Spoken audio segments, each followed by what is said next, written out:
And they also got the TP out of Wild Turtle there. I believe he tried to use it to reinforce and then canceled.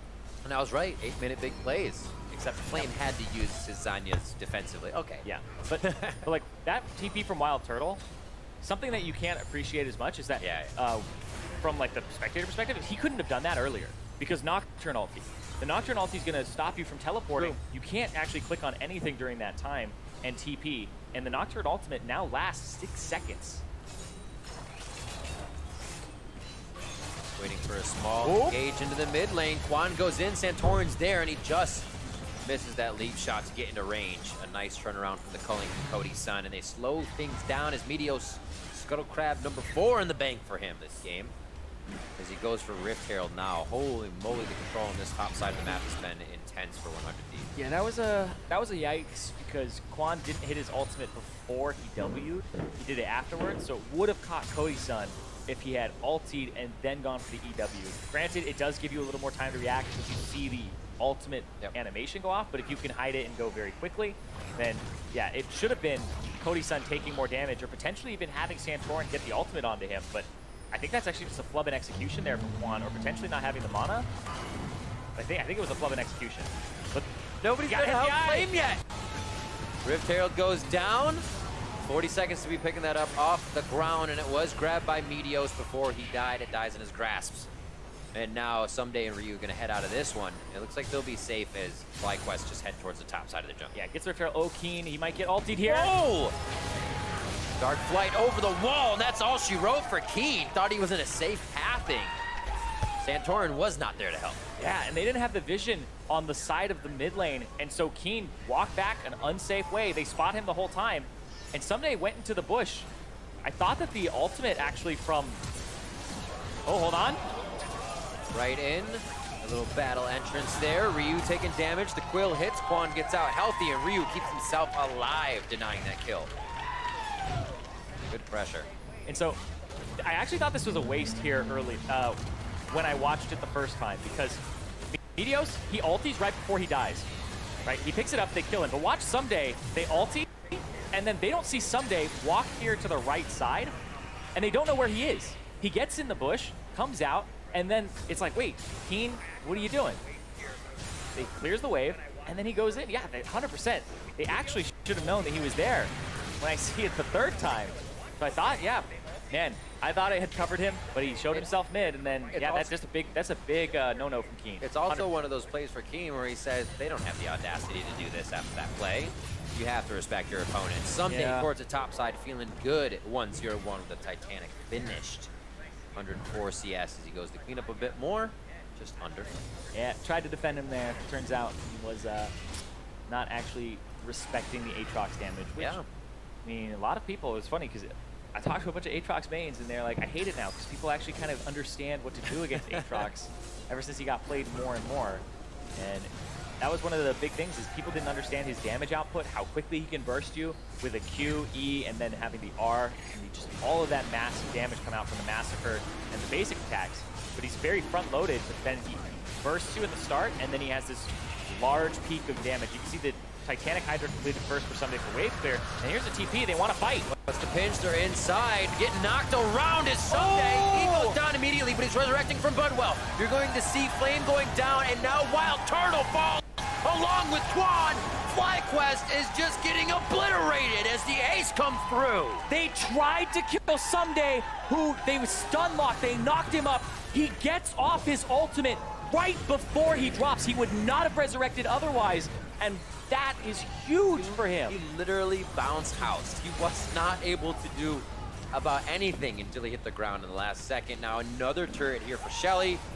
Those changes still make it very powerful to reduce Rift Herald as the health goes down. Second turret in mid falls here. That's 3 very quickly for 100 Thieves.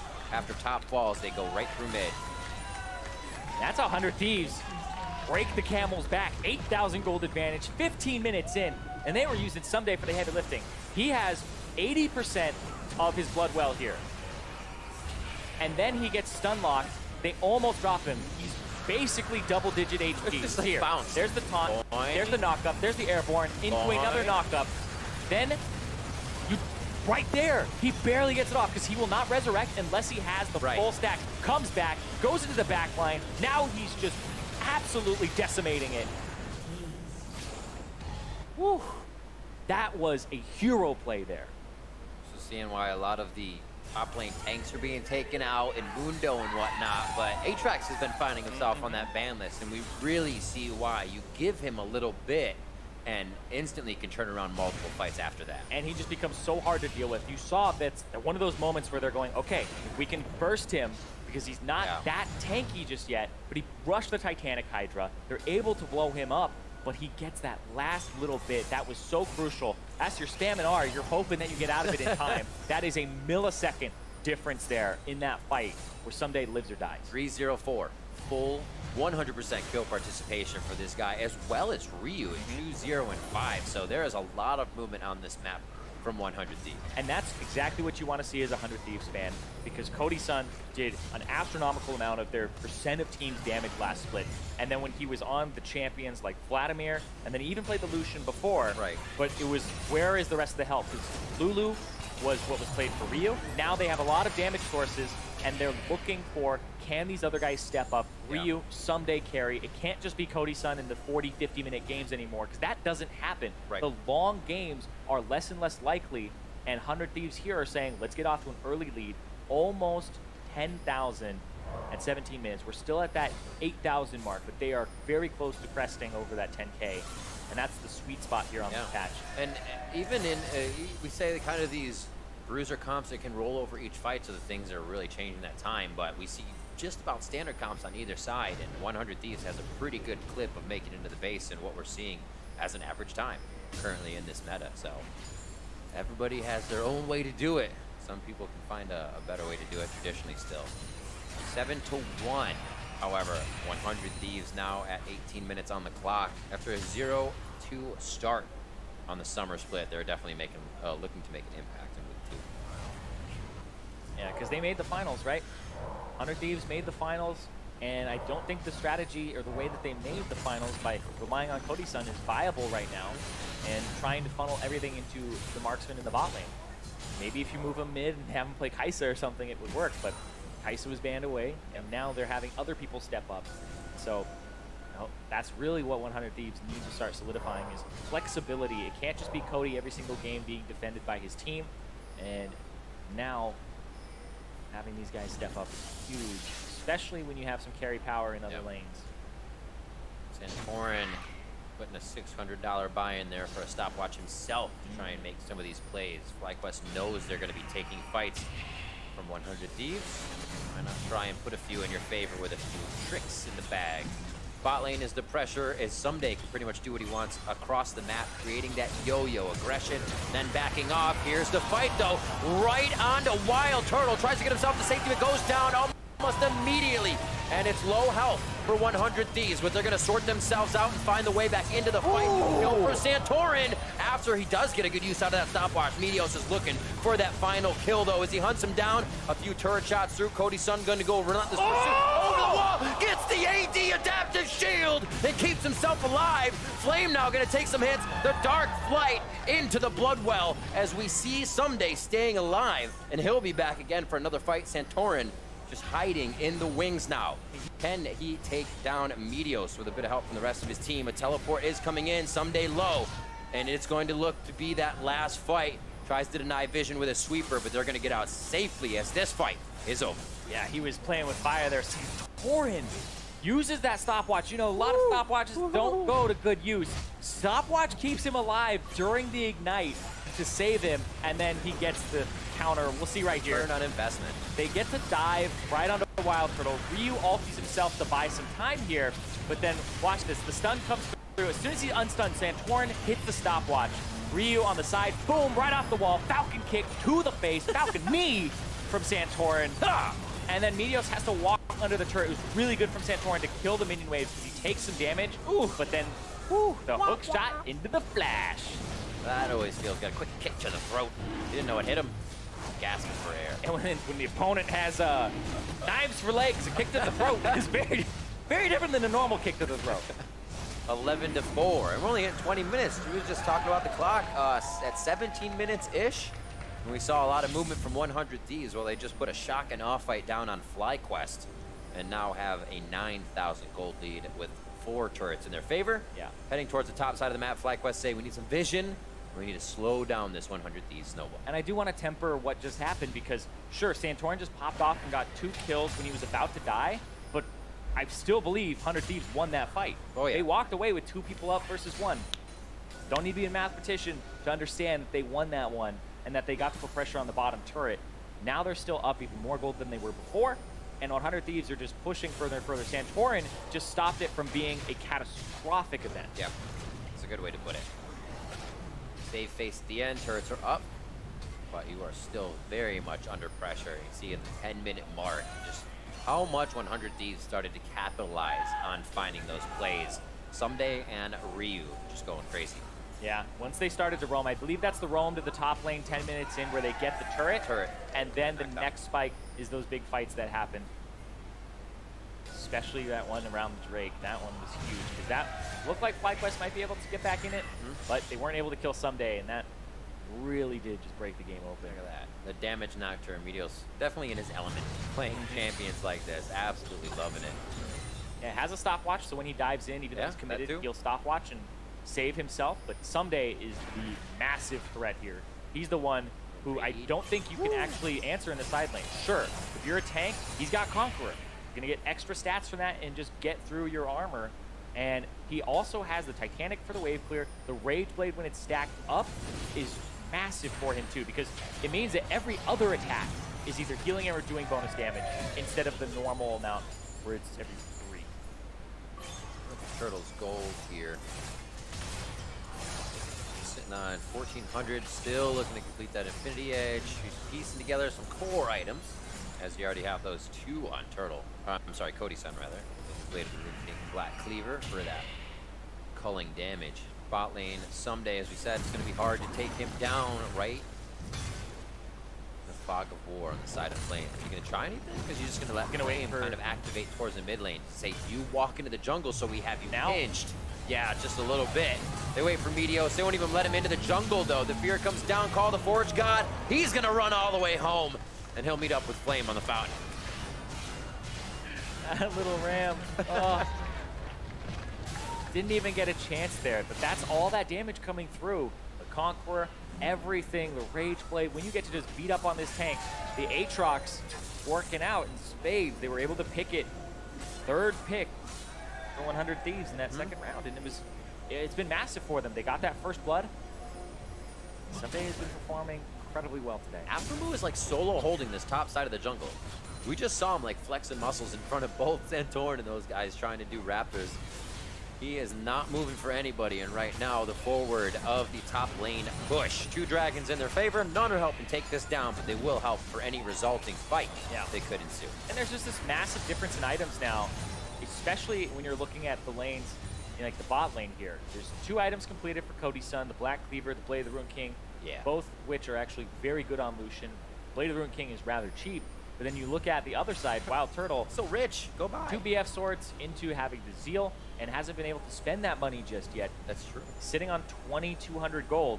And that's enough to actually, I believe, convert both over, since he has a dagger. That's the point in my stream when they're like, why haven't you bought yet, babe? What are you doing?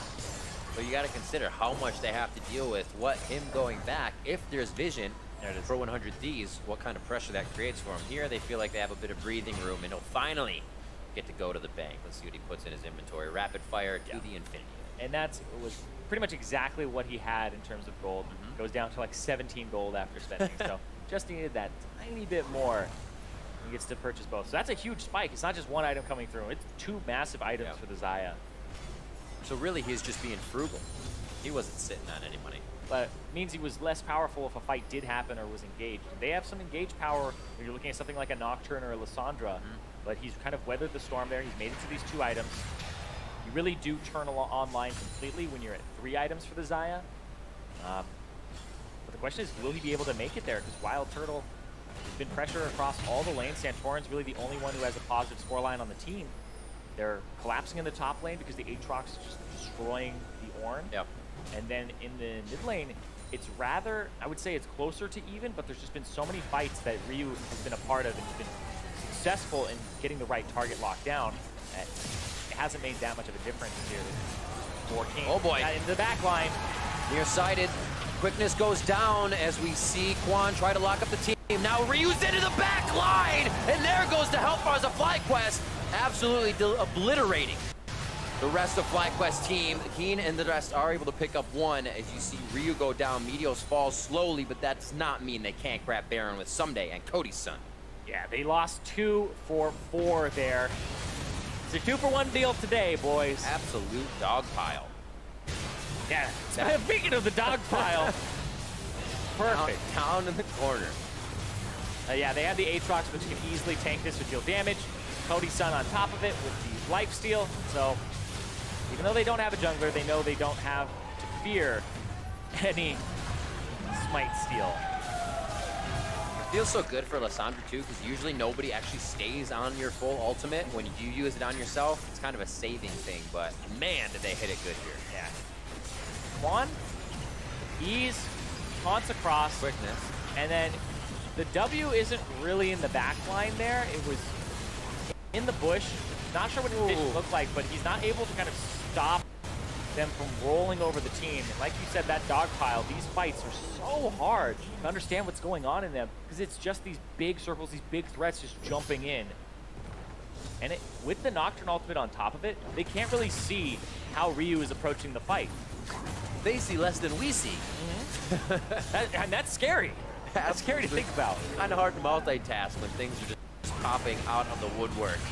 28 minutes. Inhibitor instantly drops. 0 breaks here for 100 Thieves, and FlyQuest thinking, where can we attack? What can we do? It won't be on that inhibitor, and it might be on the top side. Second tier may be a little too hard to defend. We'll see Someday dropping that as the rest of 100 Thieves routes their way through the jungle. Yep. Make their way to the top side. 100 Thieves, remember their macro game last split, whenever they were ahead, was actually quite good. Their Baron baits, the way that they would play the map and rotate between, that's how they made it. GAs on GAs, too. Yeah, they were the team that finished first in the regular season last split. They made it all the way to the finals. They got second. Right now, they start off on a bad foot, but see if they actually go for the engage. Meteo's going to go. Looks like no. Nice block. Alpha feels comfortable about that one. The team has good defense. Going for damage on this inhibitor. Someday cresting the top side, has a bit of the back line in his eyes, but they have Flame. They might go down, flashes towards the top to try and separate himself. Goes down immediately, but they also drop Ryu. It's a good bit of damage, but at this point, I think it's all for naught. FlyQuest go for broke, and 100 Thieves are happy to oblige. Keen doing a good bit of damage here as he puts down the ultimate, but cannot take anybody down in the end. Cody's son standing toe-to-toe. Getting his GA to go down as the team can focus on the important things.